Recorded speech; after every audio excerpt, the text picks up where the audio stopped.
Welcome back. Today, we're reviewing ASW's Fiddler finished in Amburana wood casks. How will it stand up? Find out next on the channel.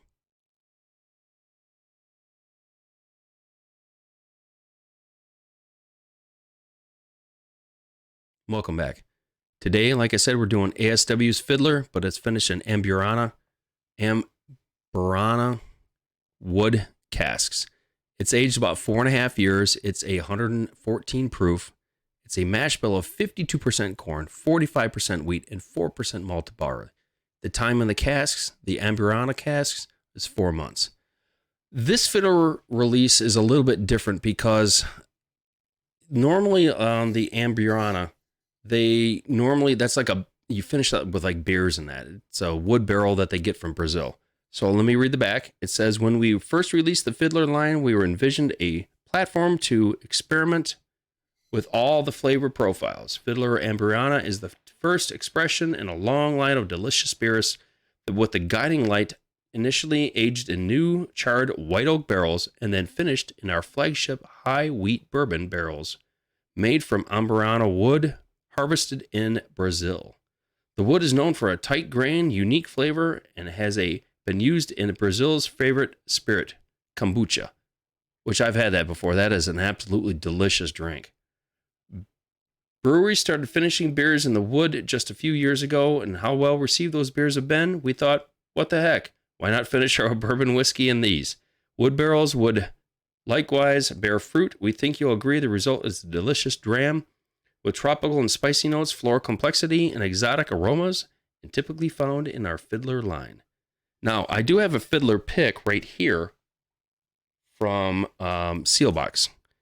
This is Georgia hardwood. Oh my God, this thing is deliciously amazing. How I got turned on to this was from SLB with Kurt and Trent. They said you have to get this if you ever see it, and I got it. I agree with them. But we're not talking about this one today. We're talking about this one today. So this is a different take with the Fiddler. I did have an ASW pick from Mash and Journey, which is My Bourbon Journey with Scott, and Mash and Drum with Jason C. That was good. It was a malty. It was reminded me of a root beer float, but a root beer float that kind of went stale real quick. This one here, I hope, kind of goes a little different. So let's get into the nose. Oh, wow. That is, I don't know if you can see that. It's very thin, but it's very it's a tropical note. Like, if you ever had a tropical mix, like a trail mix, that, the coconuts and the apricots, that's what that reminds me of.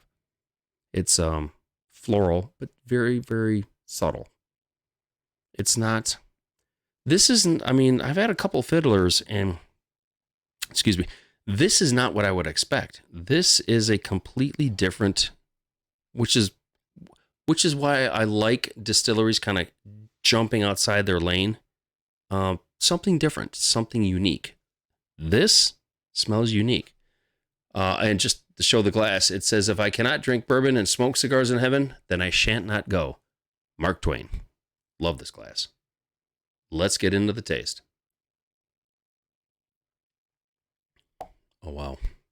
Oh, geez, that is really good. I get a smoky note. Like if you took nuts and roasted them, you get like a light smoky note, but did it with a hickory or an apple wood, so you get that sweetness coming out. That's what that reminds me of. The Kentucky hug is definitely there. It's kind of right here, but that tropical note carries through. That is really unique and really good. For 114 proof, I would say this drink's more like 100. But that palate note, that note, that taste, it just keeps going. It's still there. Let's get in one more taste. Oh, that's really good. That tropical note, like if you had a bunch of tropical trail mixed with a little bit of nuttiness, maybe a vanilla cookie crushed up in there, but that coconut apricot note really punches through with that with the finish. But like I said, the Kentucky, it's kind of right in here, but it's not harsh. It's just kind of gently blossoming. This is really good. I got this on seal box. I don't even know if they have it anymore. But if you do see it and you can pick it up, I would. This is, I mean, I thought this one here, I thought this was good. The Georgia Heartwood, which is, trust me, is outstanding. This is a completely unique flavor profile. When I did that video a while back from Hidden Barn, when they kind of jumped ship and went to a different distiller and this back, and they kind of wanted to get something different, this honestly would blow that thing right off the map. Literally right off the map. This is, that finish is still going. It is great. It is good.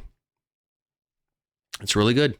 So, Brian, this Average Whiskey Drinker channel, thank you so much for watching. Like I always say, find a bourbon, find a whiskey, open the whiskey, enjoy the whiskey, because good whiskey's always meant to be shared.